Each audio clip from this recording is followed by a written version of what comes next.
مناوی خوای گەورە سڵاوتان لەبێت بەڕێزان لە بەرنامەی ئەمڕۆ باز لە مامەڵەی ئەمریکا و حکوومەتی سووریا لەگەڵ پرسی کورد و کوردانی ڕۆژئاوا دەکەین قسە لەسەرەوە دەکەین.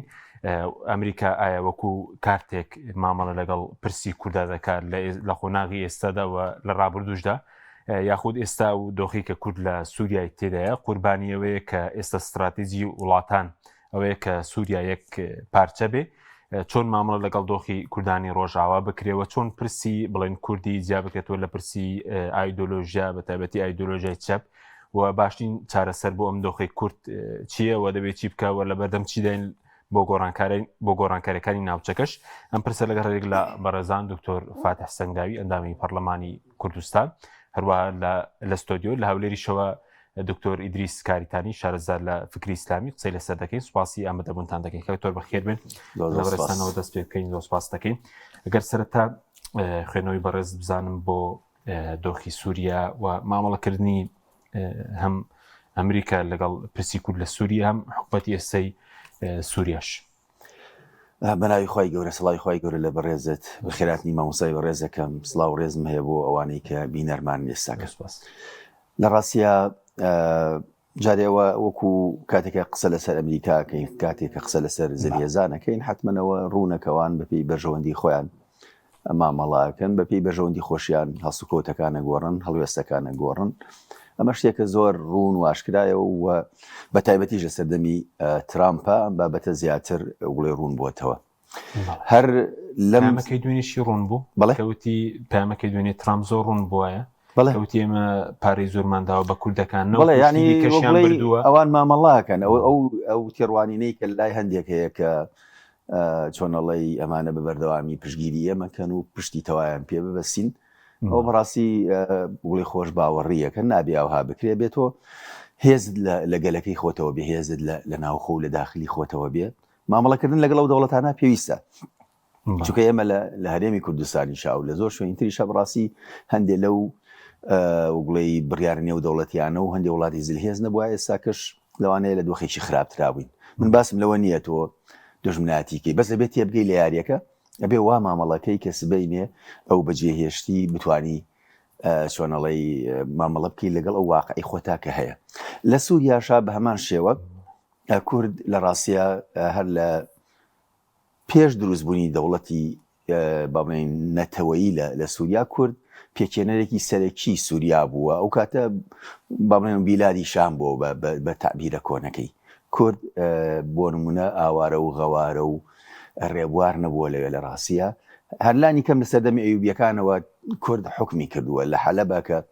ماوەیەک ئەو ڕووداوەمان بینی ئافرەتێکی ئەیوبی بۆ چەندین ساڵ حاکم بووە، یعنی جگەل ئەیوبیەکان خۆیان مەبەسم تا ئەو ڕادەیە. بە هەر حاڵ ئەوەی کە ئەو دۆخی کە ئێستا هاتووەتە کورد لە سووریا ڕەگروشی نەمێکە سەردەمی سوڵتان سەلاح الدین. بەڵێ ینی ئەیوبیەکان 170 ساڵ تقریبان زیاتریش حکمیان کردووە لە سووریا، لە وڵاتی شام یعنی لە فەڵەستینەوە بۆ سووریا تەمان بۆ وڵاتی تریش بەسم ئەم ناوچەیە بە دیاری کراوی شوێنەواری ئەوان قەڵا قولە کارگێڕی جلوبەرگ زۆر شتیتر هەیە کە لەوێ بەجێماوە. ئەم شتێکی ئەمڕۆ پێوتێ دەوڵەتی عەرەبی سووری بەم پێک هاتەوە، ئەمە لە دوای دروستبوونی دەوڵەتی نەتەوەوە دروست بووە و ئەو سیمە عەرەبیەش بە هەمان شێوە دواتر دروست بووە. یعنی بەهۆی ئەوەی کە ئێمە یەک لە گرفتەکانمان لە مینەتەکانی گەلی کورد ئەوە بووە کە لە سایکس بیکۆوە کورد بێ بەشکرا. ئەوە زۆڵمێکی گەورە بوو، با بڵێن ئەوروپیەکان کردیان ئەو دنیایان کراڵێ بە دەوڵەت و ئەوەندە دەوڵەتیان دروست کرد، بەڵام بەڕەوایان نەبینی کورد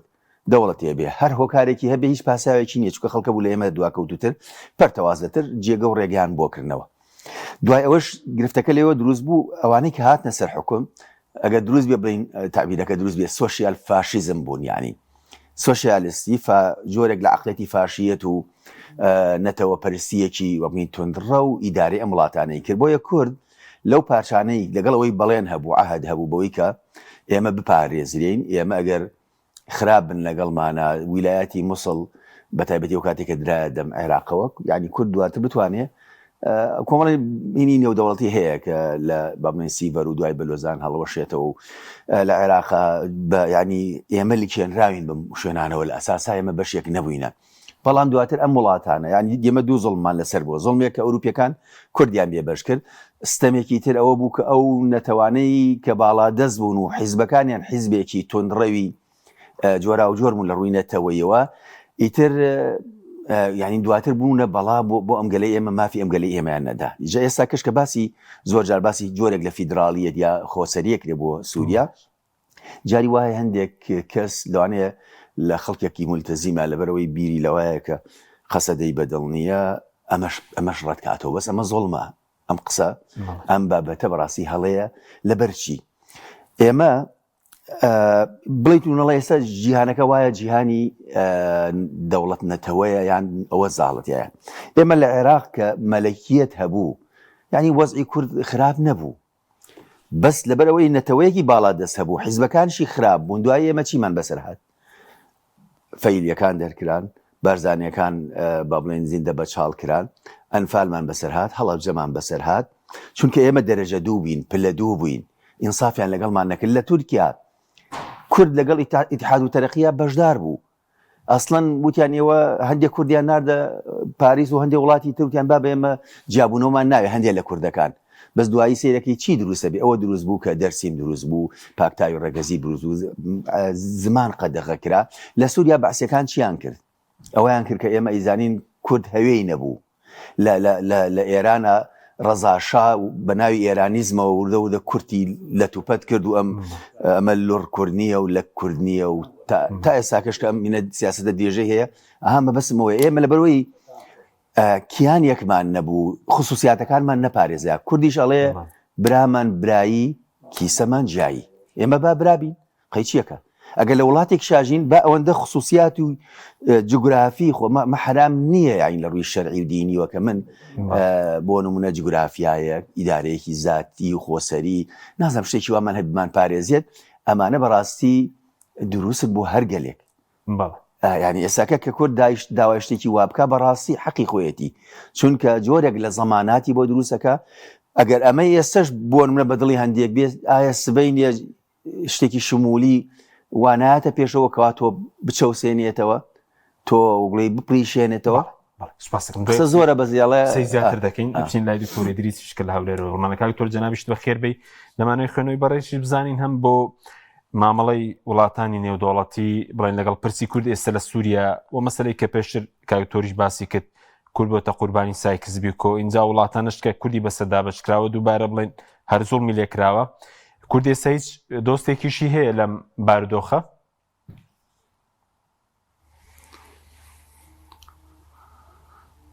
بسم الله الرحمن الرحيم الحمد لله رب العالمين والصلاة والسلام على خاتم الأنبياء والمرسلين وعلى آله وصحبه أجمعين سپاس بۆ جەنابەت بۆ ئەم کەناڵە بەڕێزە و بۆ برای خۆشەویستم دکتۆری بەرز و بەڕێز دکتۆر فاتح دیارە ئێمە ئەگەر تەماشای بڵین واقعی ئێستای جیهان بکەین شتێکی پێی دەڵێن نظام العالم الجديد ئێستا دنیا بەرەو ئەوەی دەڕوا جارێکی تر دیزایانی عالم نەخشەی عالم جارێک کە دابڕژێتەوە کاتێک نەخشەی عالم دادەڕژێتەوە تەمان ئەوە پێشتر لە ژوورەکانی پشتەوەی واجهەی دەرەوە ئیشی بۆ دەکرێ و پرۆژەی بۆ دادەڕژدێ و هەروەها سەفەقاتی گەورەی لە نێواندا دەکرێ لەم حاڵەتەدا چێ بەو پرۆژە و دیزایانی نوێ هەستایە طبعاً وڵاتە زلهێزەکان لەسەر چی لەسەر باڵەدەستکردن و فراوانکردنی سوڵتەی سیاسی بەسەر ناوچەکە لە ڕووی سیاسی و لە ڕووی ئابووری ئێمە کۆمەڵک ئیمپراتۆریات ئێستا لەم عەسر و زەمانەیدا هاتوونەتە مەیدان دەیانەوێ باڵی خۆیان لە جیهانی ئیسلامیە لە ڕۆژهەڵاتی ناوەڕاست بە گشتی بچێشن بۆچی بۆی زۆرترین داهات لە بۆ سوڵتەی سیاسی و سوڵتەی سەربازی و سوڵتەی تەکنۆلۆژی کۆبکەنەوە اینجا ڕۆژهەڵاتی ناوەڕاست بە گشتیە عالمی ئیسلامی کەوتۆتە مەوقع و شوێنێکی کە زۆربەی داهاتی نەوتی و داهاتەکانی نانەوتی لەو سنوور و لەو جوگرافیایە کەواتە ئەم سیڕاع و ململانەیە بۆ داڕشتنەوەی جیهانی نوێ لەم حاڵەتەدا کە ئێستا ئێمە تێیداین ئەو جاری وە دەوڵەتێک بە کاملی دەکەوێتە ژێرپێ اینجا ئەگەر دەوڵەتێک بکەوێتە ژێرپێ و کەس نەبێت دۆستی بێ و یارمەتی بدا ئایا ملەتێکی وەکو ملەتی کورد کە 100 ساڵە ژێرپێیە بێگومان زیاتر پان دەبێتەوە. بۆ نمونە گەرەمە تەماشای ئێستای ئوکرانیا بکەین، تەماشای ئێستای ڤەنزوێلا بکەین، و هەروەها تایوان وا لە دوی دێ، پەنەما لە دوی دێ، کوبا لە دوی دێ، گریلاند لە دوی دێ. یعنی تەماشاکە ئەوانە هەمویان خەریکن چن؟ خەریکن دەبنە قوربانی ئەو نەخشەڕێگایی ئەو دیزاین و داڕشتنەوەی جیهان. لەولا شۆگە تەماشای جیهانی ئیسلامی بکەین. بۆ نمونە لیبیا بۆ 2 پارچە، یەمەن بوو بە 2 پارچە، سۆماڵ بوو بە 2 پارچە، سوودان بۆ 2 پارچە. پێدا بڕۆ تقریبن بەرەو جەزائیر و بەرەو مەغریبیش دەڕوا. لەوێشەوە ئەوە سووریاش بە هەمان شێوە خەریکی پارچە بوونەوە، پارچەکی جۆلان و قونەیتیڕە و ئەو منتقەش تقریبنەوە بۆ ئیسرائیل کەواتە ئەویش بوو بە 2 پارچە. لێرەدا قسەکە لەسەرەوەی کەواتە ئەم دیزاینی نوێیە کۆمەڵک ملت پان دەکاتەوە لەگەڵە خۆی، لۆچە دەبنە قوربانی بەرژەوەندەکانی جلهێزەکان، چونکە سەودایە. لۆیە لەم حاڵەتەدا لەوانەیە کورد پشتی نەبی، بەڵام لەوانەیە ملەتانی تر بە ئەندازەیەک ئەگەر پشتیشیان نەبی، بەڵام لە ژوورەوە لە ناوە یەک دەست و یەک ڕەنگن بە هەموو پێکاتە جیاوازەکانیەوە، بە هەموو ئەیدۆلۆژیا جیاوازەکانەوە، بە هەموو بیر و ڕاو دیدگا جیاوازەکانیەوە شتێک کۆیان دەکاتەوە. اینجا ئەو شتە کۆکردنەوە جاریوان نیشتیمانە، جاریوا نەتەوەیە. بەڵام لە کوردستان ئەم حاڵەتەمان نییە. کورد بۆ خۆی ئەم حاڵەتەی نییە، بۆ نیتی لەبەر چەند خاڵێک. خاڵی یەکەم، جارێ هەتا ئێستا لەم حاڵەتەیدا، لەم دیزاینی نوێدا، کورد قائیدەکی یەک بڵین دەکوەکو دەڵین یەک ئاراستەی نییە کە بتوانی تعامل لەگەڵ جیهان بکە، تعامل لەگەڵ ڕۆژهەڵاتی ناوەڕاست بکە، تعامل لەگەڵ دەوڵەتەکانی ئیقلیمی بکە لەسەر ئەساسی نەتەوە، بەڵکو تا ئێستا لەسەر ئەساسی حزب، لەسەر ئەساسی شەخص، لەسەر ئەساسی بەرژەوەندێکی مادی تەسک تعامل دەکە. ئەوە کارەساتە لە بۆ نەتەوەی کورد. 2 کە دەینە داخلی ژۆرێ، ملەتان ئێستا لەسەر ئەساسی نەتەوە بوون، چونکە دنیای مۆدێرن دنیای دەوڵەتی نەتەوەیە. ئێمە تا ئێستا 2 ڕەئی و 2 بۆچوونی جیاوازین. جارێ ئەو بۆچوونەی کە لە ناو ئاراستە مولتەزیمەکەیە، ئاراستە موسڵمانە مولتەزیمەکەیە، ئەوە جارێ هێتا ئێستا ئەمە هەر بە خەونی جێڕانەوەی خلافەتی ئیسلامی دادەژین. ئەو خەونە چی کردیا؟ وای کردیا ئەتوو بیر لە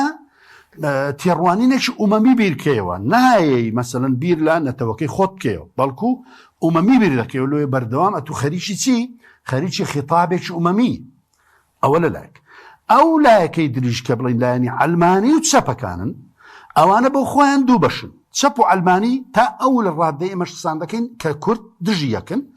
لە پاشان چەپگەرایی یەکێکە لەم بەڵایە گەورانە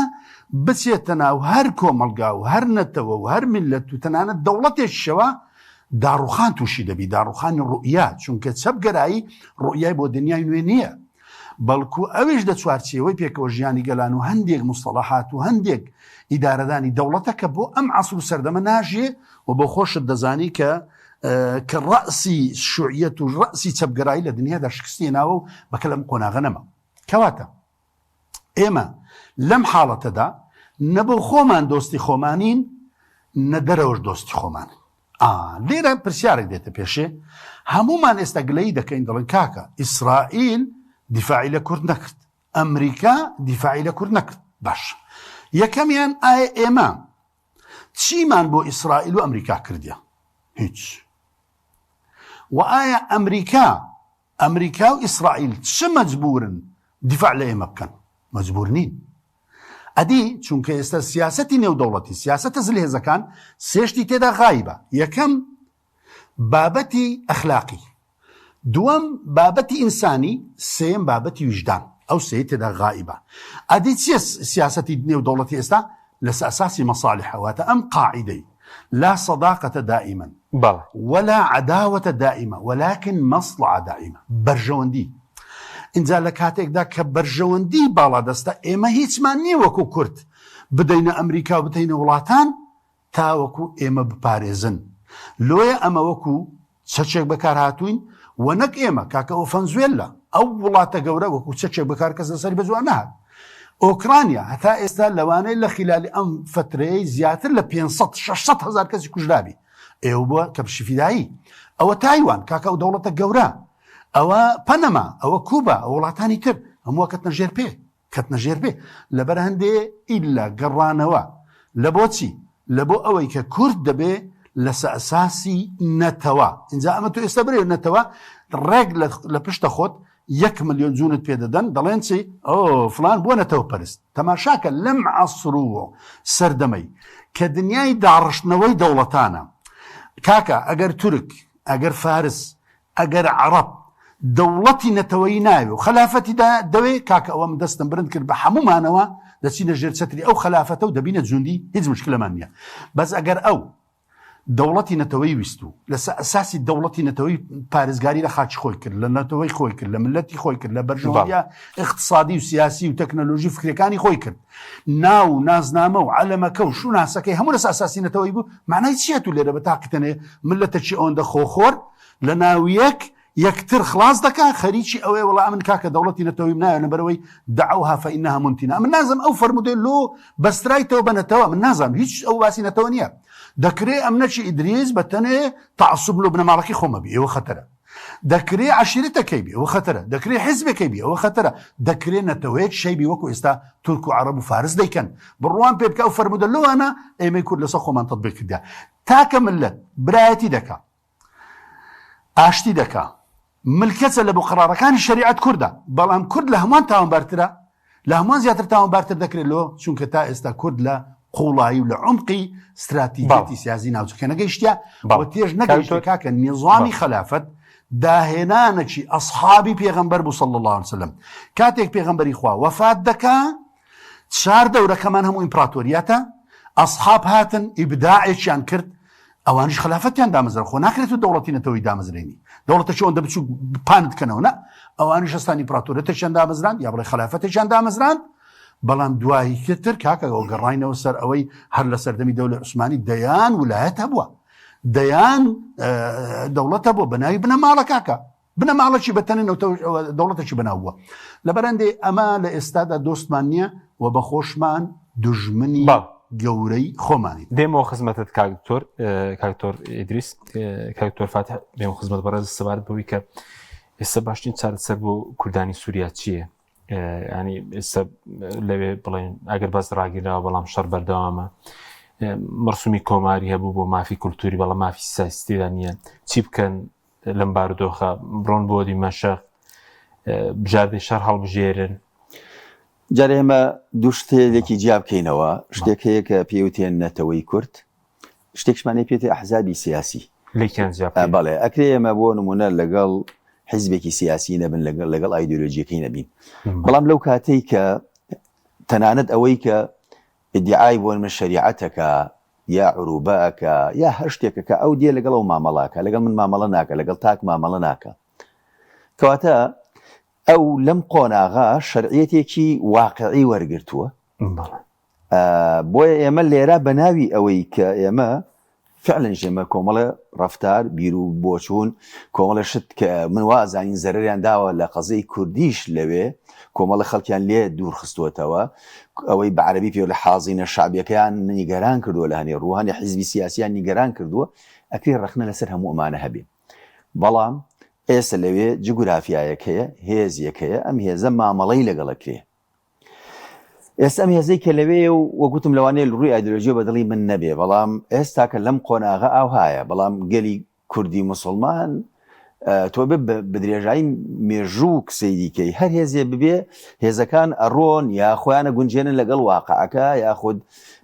چۆنەڵی یعنی وانە بڵێ کە ئێستا ئەمە هەبوو تر هەتا دنیای بەم شێوەیە یعنی مەبەستم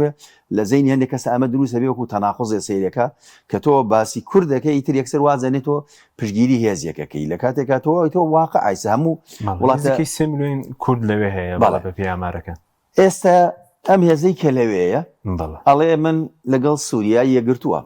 من لەگەڵ دەوڵەتان نیم تەنانە ناڵە فیدراڵیشم ئەوێ باش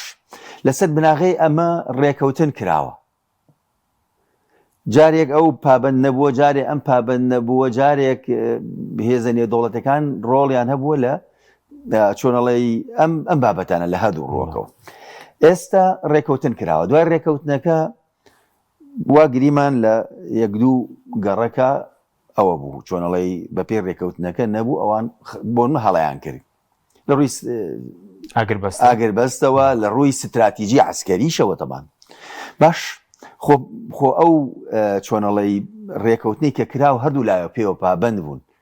وها نەبوو کە بەشەر بێن ڕقە و دێرە زور و حەسەکە بگرنەوە بەشەر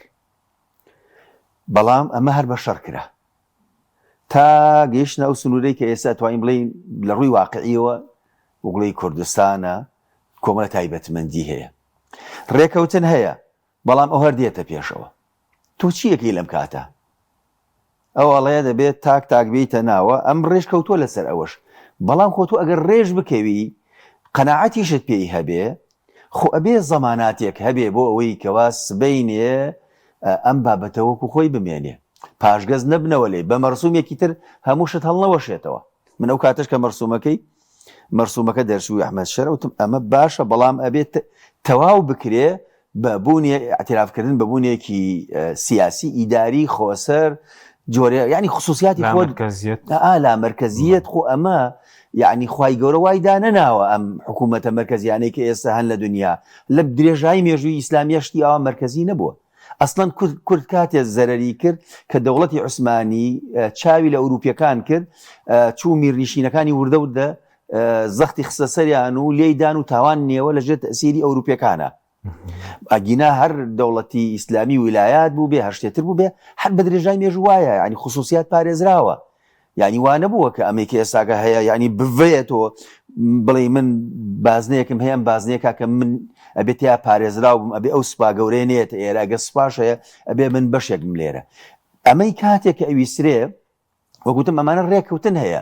بەڵام شەڕە و ڕێکەوتنەوە بۆ زەلیلکردنە بەڕاستی یعنی ئەمەی کە ئێستاکە هەیە بۆ سەپاندنە بۆ زەلیلکردنە بۆیە بەڕاستی من جاریتری ژوتومە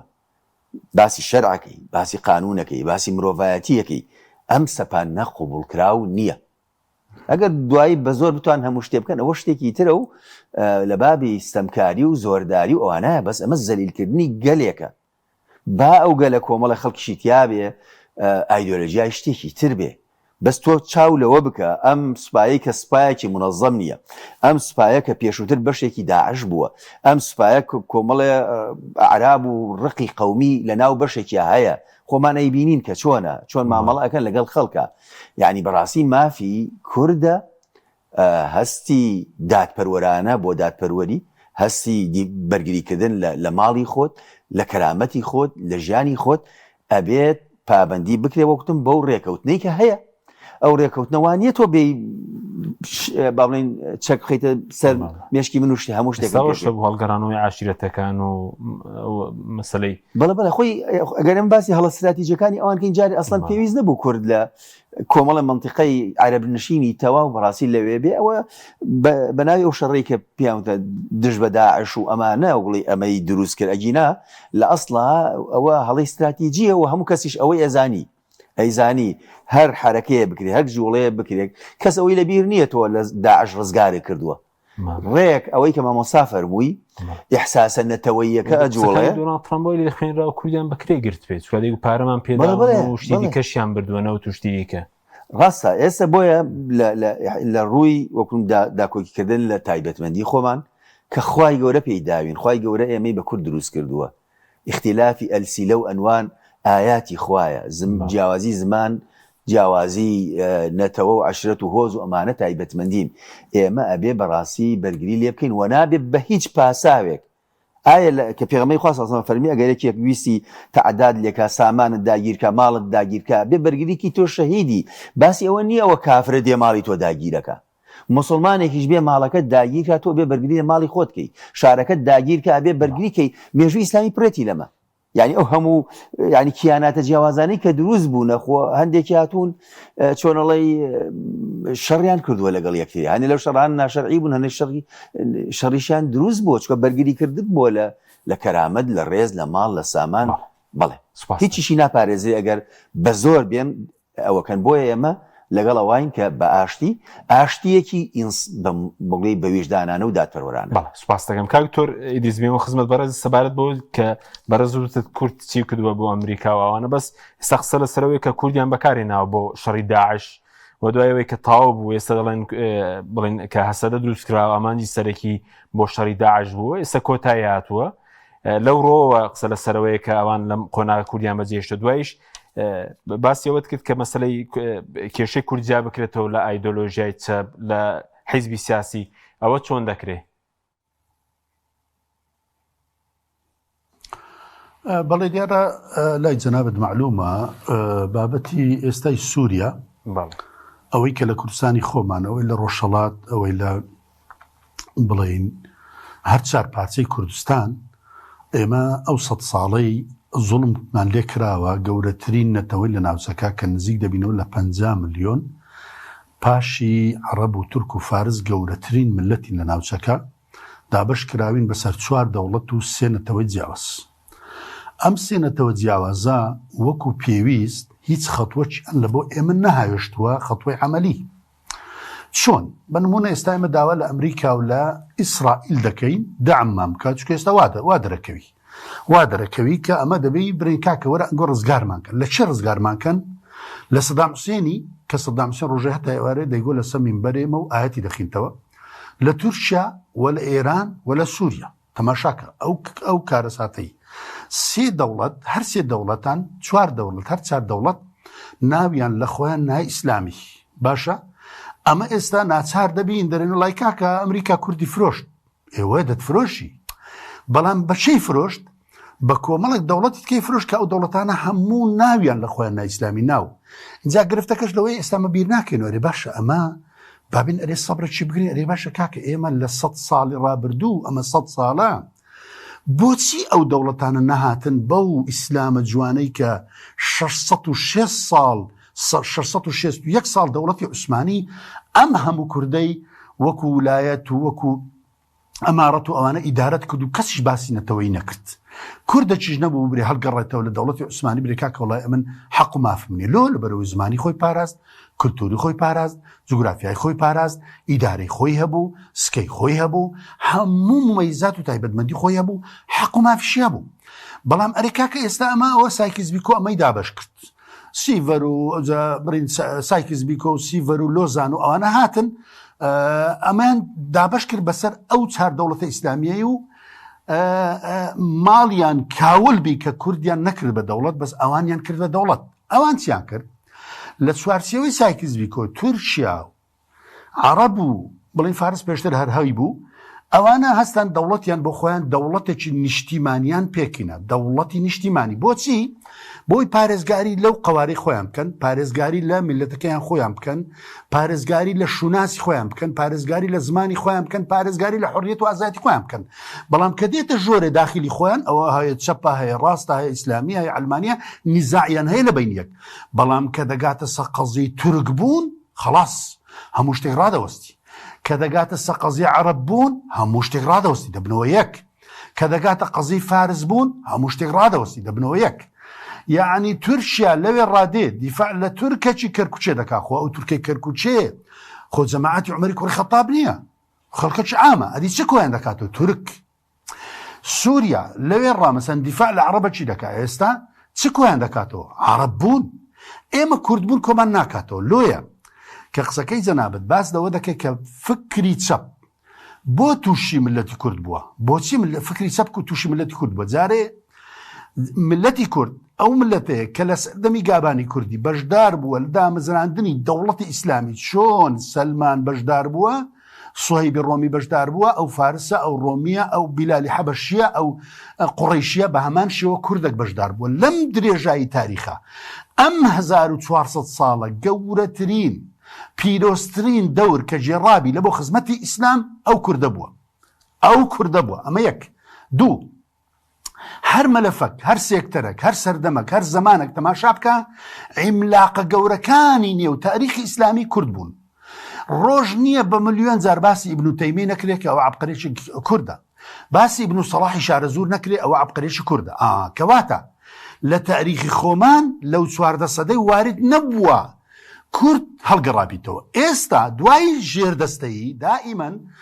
مامەستە گیان دائیمەن ملەتی ژێردەستا دەکڕێ، جاشی لێ پەیدا دەبی، جاسوسی لێ پەیدا دەبی و پارچە پارچە دەبی، فکری چەپ و ئەلمانی و دڕندە و هەموو شتێک دێتە ناوی. لەبەرەوەی لەلایەک ئەوی بەرامبەرەکەم سەدام حوسێن بە ناوی ئاەتی ئەنفالی کردم 182,000 کەسی ئەنفال کرد، چیمیا بارانی کرد، هەڵەبجەی چیمیا باران کرد، شێخۆسانی چیمیا باران کرد، بالیسانی کرد، تەقتەقی کرد، کۆیەی کرد، پێدا بڕۆ باشە. بە ناوی خالیدی کوڕی وەلیدی، بە ناوی قعقاع دێ دەمکوژی کەواتە خینم حەڵاڵ دەکا باشە. لەولایەوە بە نظامی نێودەوڵەتی دێن فکرێکی چەپ دەینە ناو ملەتەکەی کاکە دێن ڕزگار دەکەین، یەکسەر ئەو کوردە بە ناچاری لە بە چەپۆکی ئەوەی دێپەنالۆ ئەوەی دەبا دەبێ ئەتوی مسلمان ئەمنی مسلمان بچم ڕزگاری کەم لێ نەگەڕێم ئەو چەپە بێ بەس کە ئەمن نەبم ئەو دێ ئەوەیەک. دوو نابێ بە هیچ شێوێکی چەپ و کورد پێکەوە بەسرێتەوە. چۆن ئێمە پێشی ساڵی 1990 ڕاپەڕین دەکرێت چەند حزبی سیاسی هەبووە لەو کوردستانەی بانگراوندی چەپ بووە، بەڵام ئایا کە سەدام هات 182,000 کەسی ئەنفال کرد و چیمە باران لێکردین ئەمە چەپ بووین؟ نەخێر چەپ نەبووین. ئەو ملەتە کوردە 6,000 مزگەوتی نەبوو با، تەچێ و خانەقا لێ نەبوو با، هەموو مسلمان نەبووین با، هەڵگەڕابوونەوە نەخێر. ئایا ئێستا دەبی برێ وەڵاهی سەدام دەست خۆش بی مادام 182,000 کەس لە کورد ئەنفال کرد لە بەرەوەی فڵانە حیزب چەپ بوو؟ چۆن دەبێشتی وا بکەین؟ ئێستا ئەمە بەنسبەت ڕۆژئاوا بەشی هەرە زۆری، ئەمن لێرە بە سەریحی دەیرێم، بەشی هەرە زۆری لە ئیمام و خەتیب لە خەڵکی ئیسلامی ڕۆژانە دەیان ڕێکلام لە بۆ ئەحمەد شەرعی دەکا کە ئەحمەد شەرع ناوی لە خۆی نایە، جمهوریە عەرەبیە سووریا ئەوەیەک، جەیشەکەی جەیشی نیوەی داعشە ئەوە دوو، بەخۆی جۆلان و قوڵەی تیڕە و ئەو منتقەی دایتە ئیسرائیل ئەوە سێ، چوویتە ناو ئیتیفاقیەی نزیک ئیبراهیمی و لە فترەی داهاتوو دەستە ناوێ ئەوە چار. پێنجەم بەخۆی نارێ ئەمن دەوڵەی ئیسلامی دەژەرمەوە دەرێ کاکە من وحدەی سووری دەژەرمەوە کەچی لێرە بووینە مەحامیوی ڕێکلامی لۆ دەکەین، ڕێکلام لۆ چێ؟ لۆ ملت دەرێم کاکە ئەمن دەڵێم لێ نەگەڕین بە ئەو ملەتە کاکە ملەتی کورد ئێستا مەزلومە یان نا؟ مەزلومە. ئێ باشە ئیسلام دیفاع لە مەزلومی ناکە با، ئیسلام هەر دیفاعی لێ دەکا نەخێر، هەر دژی زوڵمیەتە، دژی زاڵمە. ئێ باشە ئەتوش دژی بە برێ کاکە ئەحمەد شەرع ئەتوو بە ئینسانی بە ئیسلامی بە هەر پێوەرەکبی دەبێت تەعامل لەگەر ئەو ملەتەی کردووە، ئەو ملەتە ناو خاچی خۆیەتی کاکە لە سنووری خۆیەتی لە جوگرافیە خۆیەتی. اینجا خاڵێکیکە ملەتی کورد تووشی تەقەزومی ثەقافی بووە. ئێستا ئەو حەویجا کە منتقەی سنوورەکە سنوورێکی کوردیە بڕۆ کوردەچی ببە ئەوان قبوڵیان نییە ببتە مدیر ناحیە لەوێ ببتە قایم قام لەوێ قبوڵیان نییە، بەڵام من لێ ڕەعەزم لێ تورک بێ فارس بێ عەرەب بێ ببتە سەرۆکی من. ئەوە چییە؟ ئەوە تەقەزومی ثەقافیە، ئەوە 100 ساڵە لە زهن و مێشی ئێمە وادیان درای ئەمە دەرەجە 2 3 و 4ین. بەڵێ بەڵێ سوپاس دەکەم دێمەوە خزمەتت کاکتۆر قسەی زیاتر دەکەین لەسەر و فتواش کە درابوو. کاکتۆر فاتح بێمە خزمەت بەڕێز سەبارەت بەوەی کە ینی لێرە چۆن مامەڵە بکرێت لەگەڵ ئەو بڵێن کوردانی ڕۆژاوە دابەش بوون هەیە دکتۆر باسی هەندێک بڵێن لە ئەنگری ئیسلامیەکانیش کە بەس هەیە بە ناوی بڵێن خەڵکی دیکەشەوە تێپەڕاندن هەیە بە ناوی نەتەوەییەوە، ینی زۆر تێپەڕاندن هەیە قسەت چی لەسەرەوە؟ لە ڕاستی یەکێک لە گرفتەکانەوەیە کە ئێمە وەک مامۆساوتی یەک نابین لە کەیسە گەورەکان کەیسە نیشتیمانیەکان نەتەوەیەکان تەنان حقوقەکان لە هەنێک کاتە هەڵەیەکی گەورەیە کە تۆ کە ئێستا بەڕاستی هەندێک لەوانەی کە ناویان چەپە ناویان ناسیۆنالیستە یا هەر ناوێکی تر کە بۆگوڵی وەک دڵسۆزێکی نیشتیمان خۆی دەرەخە، بەڵام لە بری ئەوەی بچێ داکۆچی لە بۆ نمونە گەلی ڕۆژئاوا بکە لەجێ ئەوەی کە بێت لە ناو گەلی خۆشیە یەک ریزیەک دروستکە یەک هاوسۆزیەکی گشتی کە هەیە دروستی کات دێت شەڕی ئایدۆلۆژیاکە شەڕی ئیسلامەکە هەندێکیان ئەوانەی کە چۆنڵی باوەڕیان بە دین نییە، شەڕی ئیسلامیەکە کە هەندێک لەوانەی کە خۆیان بە منافس و حەزەکەن بگوڵی ئەو تەوژمە ئیسلامیە بخرێتە لاوە. ئەمە هەڵەیەکی گەورەیە. پەرپەرکردنی ناوماڵی گەلی کوردستان لەم کاتا بە ناوی ئایدۆلۆژیا وەگوتم تەوزیفی ڕووداوێکە کە ڕووی داوە دێ لێرە بە قسەی ناشرین بە جنێ و بە ئیهانە بە سوکایەتی تەنان سوکایەتی بە هەندێک زانا سوکایەتی بە هەندێک وەگوتم ڕموزی دینی قسەوتن بە جەماوەرە خەڵکە مولتەزیمە کە ئەمە چییە وڵا ئەوە شەرع چۆنەڵی تەمسیلی دینەکە تۆش هاوسۆزی لەگەڵیا ئەم پەردکردنی ناوخۆیە هەڵەیەکی گەورەیە ئێمە کە بەرگریەکەین لە مافی گەلی کورد لە ڕۆژئاوا شانازیەکەین بە ئیسلاممانەوە شانازیەکەین بە دینمانەوە بۆ هیچ ئایدۆلۆژیا و هیچ حیزبێک تەنازل ناکەین کاتێک ئەڵین بەرگری لەوان بکرێ ئەبێ ئەوانش ئەوەندە نزم نەبن بەڕاستی کەوا بێن ئەو ڕووداوە ئەو مەساتە ئەو دەست درێژیە ئەو ئەلموهیم کە ئیتیفاقێک هەیە و پابندی پێوە ناکرێ و یانەیە هەڵکوتنە سەر ئەو خەڵکە و ئەو جوگرافیایە بە جۆرێک مامەڵی لەگەڵاکن کە خۆیان ئەیانەوێ بچێت تەوزیفی ئەوە بکە بۆ ئەوەی لێرە بدا لە نەیارەکانی لە جیاوازەکان ئەمە بەڕاستی تاوانە جەریمەیە خراپەکاریە تەوزیفێکی خراپەوە هەیە سم بینم هەندێک فەڵەستینی کاتی خۆی کە بەشار ڕووخا بوو سەرکردەکانی حەماس قسەیان کردبوو خەڵکی فەڵەستین قسەیان کردبوو نی پشتیوانی ئەوون کە بەشار ڕووخاوە کەچی ئێستا بڵێن لێرە زیندوو دەکرێتەوە دڵ نا خەڵکی فەڵەستین دژی کوردانی ڕۆژاوە زۆر ئایدۆلۆژیەکەی ینی ئێستا ئەو ڕووداوێکە کەوا دیارە لە ڕوخانی بەشارە گۆرانی ئەڵەن پیرۆزبایی لە بۆمی گەلی سووریاکەن دێ ئەمە دێنێڵێ تۆ دوێنێکە پشتگیری غەزەت کرد هاوەتانێ غەزەیەکان چیەکەن لە کاتێکە ئێمە دووسە ڤیدیۆمان هەیە کە خەڵکی غەزە پشتگیری لە کورد دەکەن خۆیان مەبەستیان ڕۆژئاوایە بەس ناوێرن زۆر ناوی سووریاوەبن لەبەر هەنێ اعتیباراتی لەوانی اعتیباراتی نەتەوەیش بێ هەندێکی سەیرێکە مراعاتی وەکەم بەس هیچ کەس بەخەت غەزەیەکان وەکو شاب تا ئێستاکە پشتگیری ئێمەی نەکردووە بەڕاستی ئەوە هیچیە ئەو چاکەیە کە ئێمە لەگەڵ ئەوان ناکردومانە و طبیعیشە دەیان کەسیش بە ناوی فەلەستینەوە بێ قسە بکە بە ئێمە پشتگیری ئەوەکە ئەمانە هەر ئەبن لە ناوگەلێکە کورد دەڵێ چەند بێ چەقڵ نابێەوە نەزانین هەیە جەهل هەیە زۆر شتی تریش هەیە چۆن ناو ئێمە جیاوازین بەس لە هەموو بارێکە تۆ بێی دوورە ڕوویەوە درۆیەک بکەی ڤیددیۆیەکە هیچ شتێکە هەینی لەسەر کردو پۆستی لەسەر کردووە قسەی لەسەرەکە ئەو فەلەستینیەکەیە ها ئەوە نازانم چییە هەتا ئەو کاتەی کە کابرای بەڵین ناپاک بە فەلەستینیەکان کوژرا خەڵکێک شیرینی بەخشیوەتەوە دێت ڕسمی ئەوی داناوە لەگەڵ شیرینەکە ئەم دێ ئاڵای کوردستان دانێ لەگەڵ شیرینەکە زەربێکی لێداوە و لەو لاشەوە یعنی کە ئەنەما ئەم ڕووداوەیەکە بە هەر حاڵ ئەم ئیشکردنە ئیشێکی نائەخلاقیە ئیشێکە بە ئەگەرباسی نەتەوە کاتژە بە نەتەوە ئەوجا دێت لە هەنێ ڕەمزەدا بۆ نمونە مامۆسایەکی بەڕێز دەیان هەزاران چاکەی بووە گریما شتێکی وتووە لەوەچێ بەدڵی ئەو نەبێ یا لە سیاقەکەی خۆی دەری کردووە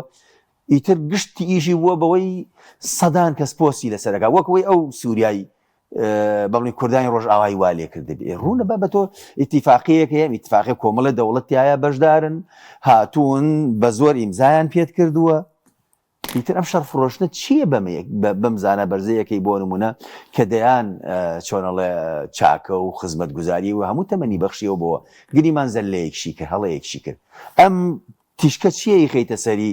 بەم جۆرە گەورەیەکەیتەوە لەوانەیە منیش سەرنجێکم هەبێ بڵم تعبیرەکە ئاها بووە ئاها نەبووە بەسم ئەمە شەڕە ئەم شەڕە پێویستەکە ئەمە دووری خێڵدارانی هەرێم ڕۆژانە پەیوەندیان هەیە لەگەڵ سەرۆکی سووریا کەس قسە لەسەرەوە ناگە ئیسلامیک باە بەڵێ ئێستا ئێمە بەڕێز مامۆستا سەلاحەدین محەممەد بادین چووە بۆ تورکیا یەکێ لە ئیشەکانی ئەوەیە کە چۆن بۆ ئەم قەیرانە بۆ ئەم کێشە چارێک بینێتەوە هاکان فیدانی بینیوە ڕسمەکەی بڵاو کراوەتە دانیشتووە تۆ ئەسڵ نەبێ بڕێ لەو شوێنەی کە ئەزانی تەسیر دروستەکە ئیش بکەیت یعنی من حتا پەیوەندیکردنی کاک مەسعود بەرزانی بە ئەحمەد شەرعەوە من زۆر بە ئیجابیەی بینم ئەم شتانە چونکە هەندێک شت هەیە تۆ بێ ئەو کەسانی کە تەسیر دروستەکەن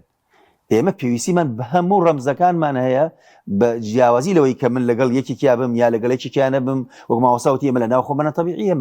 ملانیە بکەین لەسەر فکر و ئایدۆلۆژیا بەڵام هەموویمان پێویستە دکتۆر عەلی خەلەداغیمان پێویستە دکتۆر بەرهەممان پێویستە بۆ نمونە کاک مەسعودمان پێویستە کاک مامۆستا سەلاحەدینمان پێویستە مامۆستا عەلی باپیرمان پێویستە مامۆستا فڵان و فیسارمان پێویستە هەموو ڕۆشنبیر و مفەکیرەکانمان پێویستە خەڵکمان پێویستە چونکە ئێمە کەیسێکمان هەیە باسی مافە باسی دادپەروەریە ئەبێ هەمومان داکۆکی لێ بکەین بەبێ تەعەسوبیش بەبێ ئەوەش تەنازل بکەین لە بیر و باوەڕ و قەناعەت و ئاینمان کە ئەبێ میلەتی کورد کە ئاینەکەی لە 90 زیاتری موسڵمانە ئەبێ ڕێزی بگیرێ ئەو شتانشی کە کراوە هەڵەبوونە ئێستا ئەو هەڵەیە با من یەک شتێک بڵێم کە بخراپی ئەبینم ئەو هەڵەیە ئێستا زۆر بە ئاشکرا لە ڕۆژئاوا ئەیبینین دێت لە ناو لەوانەیە بە هەستێکی نەتەوەی و جۆشدان بیکە دێ لە ناو مزگەوتێکا سرودی ئەی ڕقی بڵێ و ئیدا لە سەماعەکە خەڵکی تر ئیستیغلالەکەن بە خراپ بەکارهێن بەسەر خۆشی خراپەکە لە چیایە تۆ لە بری ئەو مزگەوتە بە 1000 نوێژ خوێنی تیابێت و الله ئەکبەر بکە بۆ بەرگری لە وڵاتەکەی خۆی بۆچی 5 کەس دێت لێرە ئەم کارەکە هەست بە فەراغێکە کرێ ئەم فەراغە غەڵەتە هەڵەیە بێ چارەسەر بکرێ بۆی خزمەت بە کەیسەکەی خۆمان بکەین بە مافی خۆمان بکەین. سپاس دەکەین کاکتۆر کاتمان زۆر کەمەوە بەڵام ئەگەر شتێکت مایەوە بە کورتیش سەبارەت بوو فتوایی کە درا بوو بڵین وەزارەتی ئەوقافی سووریا دژی کورد لێکەوتەی خراپی چییە و سەبارەت بە لێرەش خەڵکی کوردستان بەگشتی بە ئیسلامی بە غەیریەوە چۆن مامەڵی لەگەڵ ئەو پرسە بکرێت ئاوا لە 4 دقە بۆمان کورتکەوی مەمنونی. والله كاك عبد الحكيم جان لا جنابت معلومة يعني أو فتوايا درێژە پێدەری هەمان فتوایەکانی پێشووە کە لە ئێران بەرامبەر بە کوردرا و لە عێراق لە لای سەدام حوسێنی دراوە لە شوێنی تریش ئەو فتوای دراوە بەردەوام وەکو وەسیلەیەک بەکارهاتوو بۆ ئەوەی کورد قڕ بکرێت چونکە لۆ ڕێک ئەوان ناتوانن بڵن ئینکاری ئەوەی بکەن کە کورد ملەتێکی مسلمانە و پڕ لە مزگەوت و لە تەچە و لە خانەقا و لە دینداری و لە ئەخلاق و لە قیەم و هەروەها کورد یەک لە نیازپاچیەکانی ئەوەی بەڕاستی هەلێرەوە تا دەگاتە غەزە تا دەگاتە ئیغۆر تا دەگاتە شیشان تا دەگاتە پاکستان تا دەگاتە ئەفغانستان تا دەگاتە نەزم چەند دەرت لۆ برێم لە هەموو دنیاەدا حتا دەگاتە کشمیر لە هەموو مزگەوتەکانی کوردستان دوعا کراوە لۆ کشمیر و لە هەموو وڵاتانی جیهان بەڵام بەداخەوان لەو بنەپاڵەوە ئەمەیان نەبینیوە حزبەشی چەپیان دیتە یەکسەر دێن فتوایەکی دەردەکەن فتوایەکە چەند خاڵی تێدا خاڵی یەکەم إذ تستغيثون ربكم أم آية لا جنابت معلومة لسورة أنفال جاري أتوهر سورة أنفال بكار بين اللوم التي مسلمان أو كارسات دو أم الصور أو آية كبلين أتو بكاري ديني أو لتشبت دابزيا لزنجي بدر زنجي بدر زنجي مفصليبو يعني جاكرو لبين كفر وإيمان هيج مزالي تدانبو لولا پیغمبر من صلى الله عليه وسلم لقل أصحابي پیغمبر بقرباني پیغمبر وأصحابي بين لولا شو كافر كاني قريشة كواتا أتو الريك تصوير دو أو زي شي كده كبشة داعشة أو أنا كردن برون بيان كوجن لو أنا لولا قيدتو ما مستأخروتا يك عالمي إسرائيلي برزكتو كروكاكا أو ببانو بوري واتستناو أو شيء إسرائيل باشا اللي أنا يقول كاكا الله وحزبانا وعلمانينا هذه باشا كاكا وتا لا وش علمانية لبعثيتها بو بعض أما يفير علماني كر ترك أما يفير علماني كر فارس فير أما يفير علماني كر خوانا كاكا هذه أوان علمانية للايوان هاتي يا خويا ما داهن أري فكري علمانيني لو أنا بري كاكا هذه هو فكري تسبة كاكا هو فكري تسبة لكنا منيا دبروة نيوي ولاتي تركيا فكري تسبة نيوي ولاتي فارس فكري تسبة نيوي عرب فكري تسبة أري كاكا دلونا سن أوان قتلوا عام بكان أقرأ أو خالشك خالي السيام بباسي فتحة وباسي نصرة وباسي الله أكبر كأو سارش أو سار بنمانا وأنا هو بنماي زنقن لتزنق بكاردين وفتحش قرآن ده فرمي إنا فتحنا لك فتحا مبينا باسي لك باسي مكيدك كصناديد قريشي ليبوا كافركاني ليبوا بتبرستكاني ليبوا بوجدانت يعني ولاتك قامشلو قامشلي عفو ومنطقي الشيخ مقصود كاكا قورتني مزقوتي إبراهيم كوري أتم باشا خلشي تيدا همو هات تدري همو حجاب باشا روجانا همو روجا أو روبينيم لنيرجي نوراني بانك درا همو أو قامشلويا قامش دي مثلا همو بدنجي الله أكبر بو زيش إسلامي كاتك تيتا منطقة جي تيتا شوينة جي أقر بيني بي الله أكبر اللي يكسر قرايتو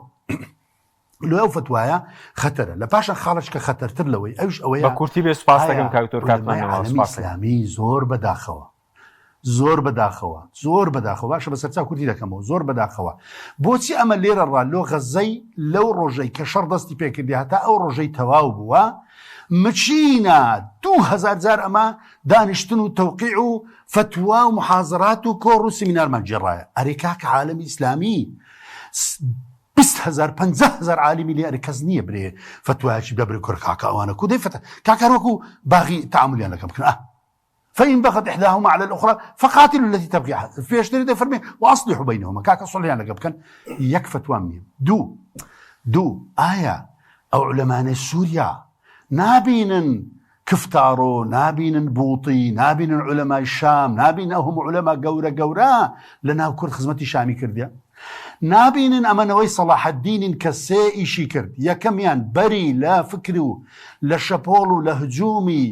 غەزوی سەلیبی کرد لە ماوەی 600 ساڵ. ئێستا ئەوانە ئێمە تەکفیر دەکەن. ئەگەر سەلاح الدینی ئەیوبی کوردی نەبووە ئێستا ئەوانە بەشێکی زۆری سەلیبی بوون. نابینی وحدەی ئومەتی ئیسلامی پێکینە، نابینی قودس بەوا ڕزگار نەبوو لە پاشی عومەری کوڕی خەتاب بە قوربانی بن بەس بە سەلاح الدینی ڕزگار بوو. ئەوانە نابینن لەبەر یەک حیزبی چەپ. ئەو یەک شتی شێ پێم خۆشە پێت برێم، لە جێیەکی علەمەشی ئیسرائیل بەرز دەکەنەوە کوردەچی لێ، یان لە جێیەکی کۆمەڵک سوزدەی لە بۆ علەمەکەی دەبن. با بە ئەوە هەموو مخابراتی عالەمی دەیکا.